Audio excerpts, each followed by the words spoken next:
Good morning, Breakfast Club fans. This one's for Wednesday, October 10th, 2018. And I'm filming it day of.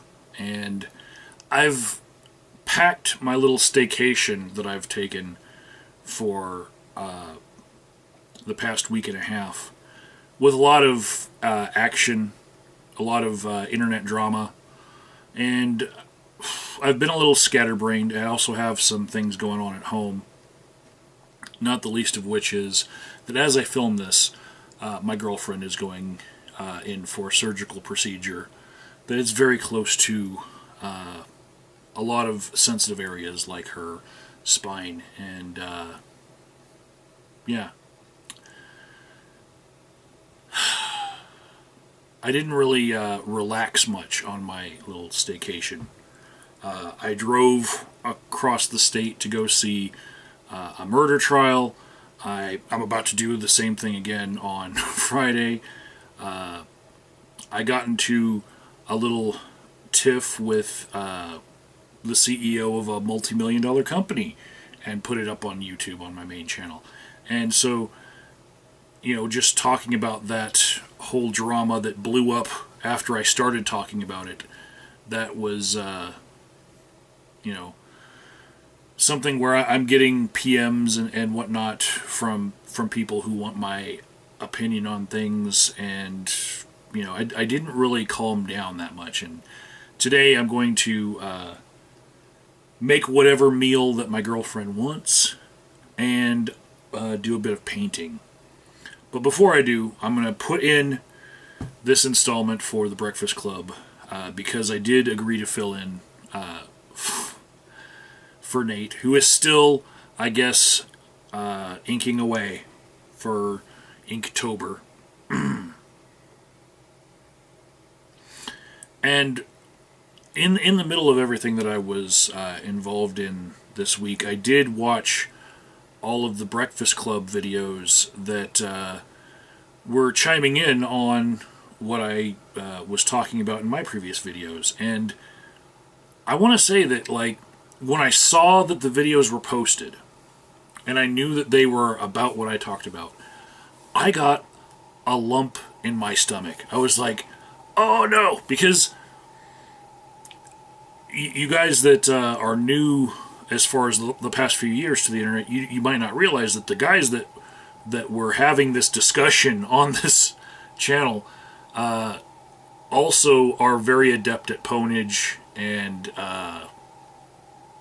making things personal.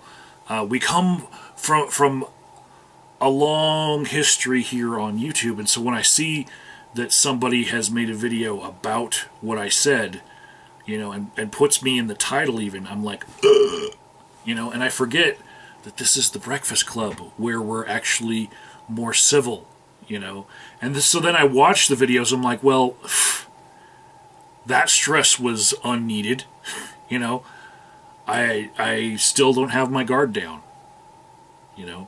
and this is like, just probably karma for the amount of stress that I put on people in years past. Now I have to feel it because I can't let my guard down, because it's projection on my part. I'm projecting that they're going to be as vicious as we all were in the past. And so I'm like, all right, let's watch this. And yeah, this is actually a much better place, and I am sorry that I forgot that, really. Paul does an excellent job at making sure that we're all respectful people, and he's created this great platform for us. So thank you, Paul.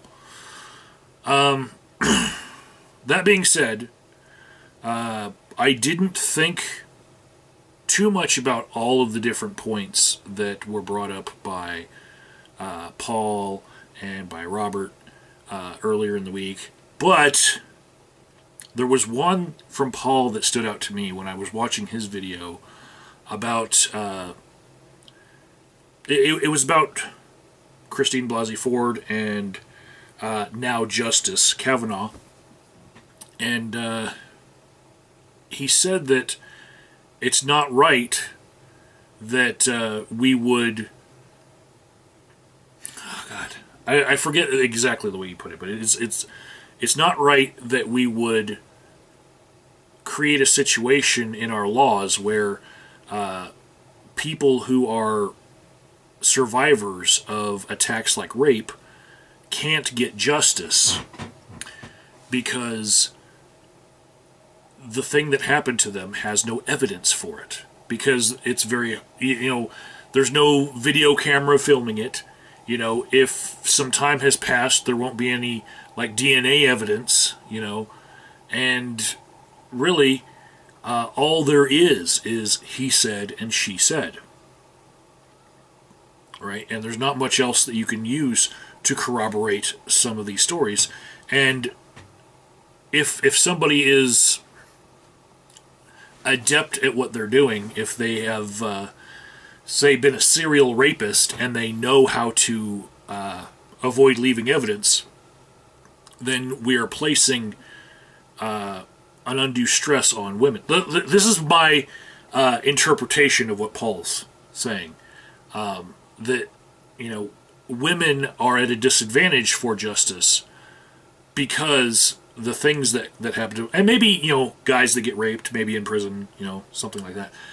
They're people who are victims of rape are at a disadvantage because the physical evidence might not be that significant that it can be recorded later.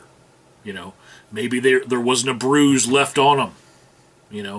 Maybe the drugs that were used to give them a Mickey were such that they would be out of your system in 3 days.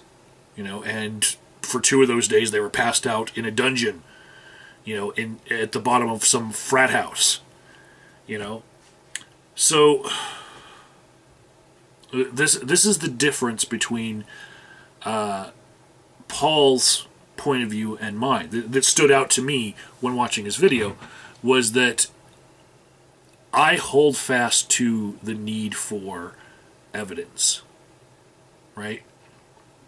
And Paul feels more for the victims in that they are in a very horrible situation when they're trying to have people believe what happened to them, but there's pretty much no way to prove it, without cameras or DNA evidence on it, or, evidence of a violent act that happened to them that night or whatnot. There's really not a lot to go on when they hold it inside of them for a matter of time, and then they finally get the courage to come out, and they're left with, well, if you can't prove it, it didn't happen, or at least you're not going to see anything happen to your attacker. And for me, I recognize that they're in a horrible spot there, right? There is all sorts of things that can happen to you outside of the ability for an investigator to find evidence of it, especially if the attacker, no matter what the crime is on another person, is adept at not leaving traces behind, right? Internet bullying is a great example of this as well, where people can be as anonymous as they want to be and still leave horrible scars on someone's psyche without being able to have that abuse traced back to them, right? So, from my point of view, the need for evidence is an absolute, right? And the place where Paul and I are differing the most is that I believe in equal access to justice, right? So, yeah, it is not equal that victims of various different crimes might not be able to prove that they were victimized. And we are determining the truth by what we can prove. And a lot of these victimizers will operate in areas where no proof can be ascertained. You know, no proof can be generated. You know, and that's the reason why they flock to those areas. It's because they're looking to be successful at victimizing people, right? But I believe that, well, there's the adage that it's better for 10 criminals to go free than one innocent man be punished, right? And I do believe in that. That, yeah, it is far worse to enact punishments on an innocent person than a guilty man here and there go free. And in certain circumstances, that, in certain types of crimes, a lot of people are going to go free if we're going to hold ourselves to a certain standard, like having evidence to support what you believe. Right? As you can imagine by the channel name that I've gone by for about a decade, doubt is a very important concept in my life. And I believe that people have an equal access to the benefit of doubt if you're going to hold equality as a principle that you're going to run society by. Right? So while there are certain situations where, because you are valuing that sort of equality, some people are at a disadvantage. The place where I feel like government and law should have the most equality is equal access to the benefit of doubt. Equal access to not being found guilty of something without evidence. You know? And so it's that equality that I hold the most dear in our society. And I recognize that there are bubbles and havens whereby crime is going to happen in such a way that it's going to take advantage of our best principles in that area. But I believe that there are other things we can do to try to mitigate that, such as supporting, say, survivor charities. I myself have supported battered women's shelters. Just supporting things that do listen and believe when they are operating at their level. But I do not believe that we should have a listen and believe policy whereas it comes to the law, because that would keep people from having equal access to the benefit of the doubt, keep people from having equal access to justice, you know. And then on the back end, you know, I still support people individually as a person when they say that something's happened to them, you know.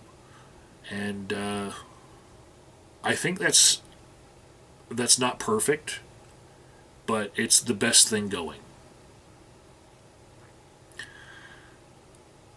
All right, I'm going to go make some grilled cheese sandwiches and soup for when Misty comes home, because I have a feeling she's going to want some comfort food. So,